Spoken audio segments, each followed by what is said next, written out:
السلام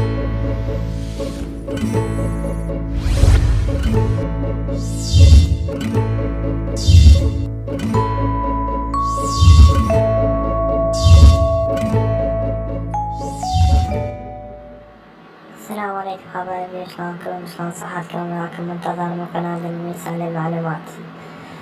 اليوم حبيت أقدم لكم برنامج، أو بالأحرى هو برنامج، هو حقيبة برامج الأندرويد. هاي الحقيبة اللي هي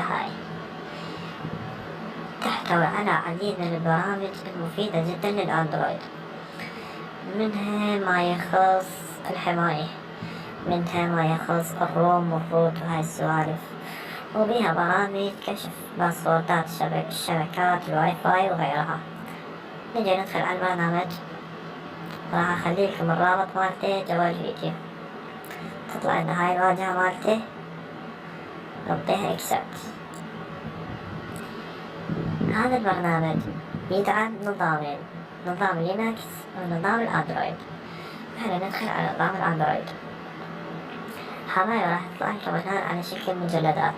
هذا كل مجلد يحتوي على برامج، مثلا هاي البرامج هاي في وهاي هذا كلين ماستر همين موجود.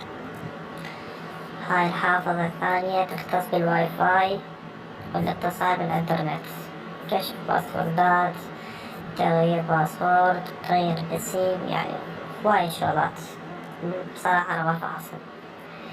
يعني هاي كل حافظة هاي نتورك، هاي مختصة بالنت، ماشي، ويعني أشياء كلش حلوة. هاي نوع اي بي همينة موجودة هنا. هاي الحافظة الأخيرة مختصة ببرامج حماية الجهاز، أفضل برامج الحماية للفيروسات، الأفاس والدكتور ويب والأنتي فيروس والأفيرا، يعني هواي برامج. نجد طريقة تنصيب البرامج، مثلا نختار أي برنامج.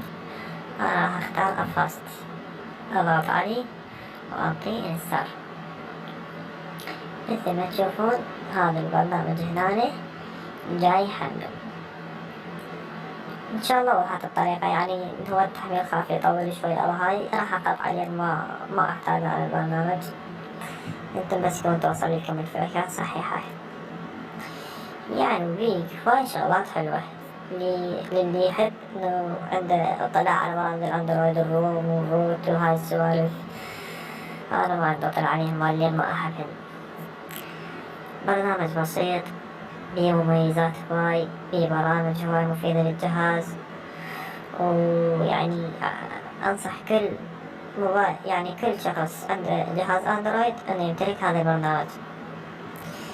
هنا انتهى الدرس حبايبي، نشوفكم وين مرة. وبمناسبة العيد حبيت أقولكم كل عام وانتم بخير وأيامكم سعيدة، وإن شاء الله صحة وسلامة. شوف هذا الباب الأخص انتهى تثبيته، أعطيه التالي، خلص التالي. صحة وسلامة إن شاء الله، ونشوفكم بغير درس. في الله.